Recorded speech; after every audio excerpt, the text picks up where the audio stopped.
بسم اللہ الرحمن الرحیم۔ الدرس الثالث، تیسرا سبق آج ہمارا عربی گرامر کا شروع ہو رہا ہے۔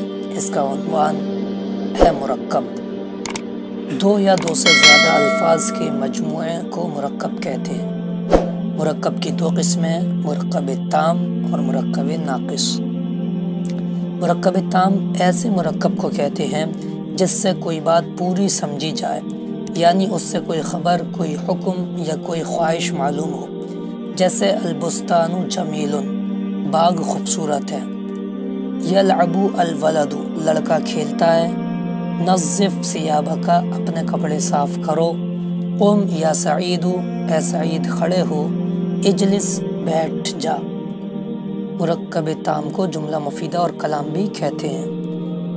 تو اس میں غور کریں، البستان ایک لفظ، جمیل دوسرا لفظ، یلعب ایک لفظ، الولد دوسرا لفظ، نظف ایک لفظ، ثیابک دو لفظ دوسرا لفظ، قم ایک لفظ، یا سعید دوسرا لفظ، اجلس بظاہر ایک ہے لیکن اس کے اندر ایک لفظ اور موجود ہے، تو یہ دو سے بنا ہے یا دو سے زیادہ سے، اور ان سے پوری بات سمجھ میں آ رہی ہے۔ ایک خبر معلوم ہوئی، باغ خوبصورت ہے۔ ایک خبر معلوم ہوئی، لڑکا کھیلتا ہے۔ ایک حکم معلوم ہوا کہ اپنے کپڑے صاف کرو۔ ایک خواہش معلوم ہوئی کہ سعید کھڑے ہو جاؤ، بیٹھ جاؤ، تو یہ مرکب تام کہلاتا ہے۔ اس کی اور دو نام اور ہیں، جملہ مفیدہ بھی کہہ سکتے ہیں اس کو، اور اس کو کلام بھی کہتے ہیں۔ دوسری قسم مرکب کی مرکب ناقص ہے۔ اس مرکب کو کہتے ہیں جس سے کوئی پوری بات سمجھ میں نہ آتی ہو، جیسے الثوب النظیف، کپڑا صاف ستھرا کپڑا۔ ماء البحر، سمندر کا پانی۔ حذاء خالد، خالد کا جوتا۔ 15، 15۔ تو صاف ستھرا پانی، کوئی بات سمجھ میں نہیں آئی، کوئی حکم نہیں معلوم ہوا، کوئی خواہش معلوم نہیں ہوئی، کوئی خبر نہیں دی گئی۔ ماء البحر، سمندر کا پانی۔ کیا سمندر کا پانی؟ کچھ نہیں سمجھ میں آیا، ادھوری ناقص بات۔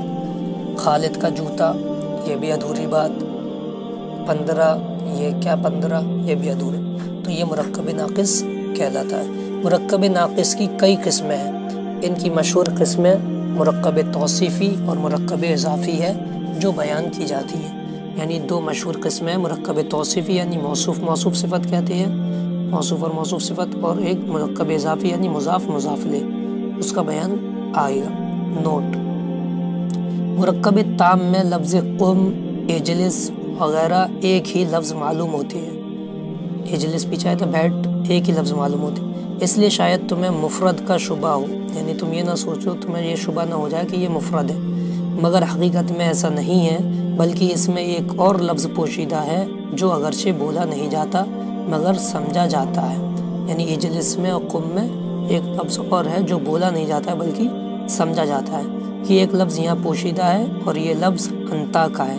جب اجلس کہا جائے گا، اس سے مفہوم اجلس انتا ہی ہوگا اور بات پوری سمجھی جائے گی، اس لیے یہ مرکب تام ہے۔ یعنی جب کہا اجلس، بیٹھ جاؤ، تو یہاں پر بات پوری سمجھی جا رہی ہے، اور اس لیے یہ مرکب تام ہے، بخلاف مرکب ناقص کے کہ اس میں ماء البحر، الثوب النظیف، 15 کہ سمندر کا پانی، صاف ستھرا کپڑا، 15 وغیرہ اگرچہ دو لفظوں سے مرکب ہیں مگر ان سے کوئی پوری بات نہیں سمجھی جاتی، اس لیے یہ مرکب ناقص کہلاتے ہیں۔ یعنی یہاں پر اجلس ایک لفظ ہونے کے باوجود بھی مرکب تام ہے کیونکہ پوری بات سمجھ میں آ رہی ہے، لیکن وہ مرکب تام ہے۔ اور یہاں پر ماء البحر اور اسی طرح سے 15 اور الثوب النظیف، یہ دو لفظ ہونے کے باوجود بھی یہ مرکب ناقص ہیں کیونکہ ان سے پوری بات سمجھ میں نہیں آ رہی ہے۔ تو یہ سمجھ لیں، ذہن میں رکھ لیں، یاد کر لیں کہ یہ مرکب دو یا دو سے زیادہ سے بنے الفاظ، دو یا دو سے زیادہ لفظوں سے بنے جملے کو کہتے ہیں۔ اس کی دو قسمیں، مرکب تام اور مرکب ناقص، اور اس کو اچھی طرح سمجھ لیں۔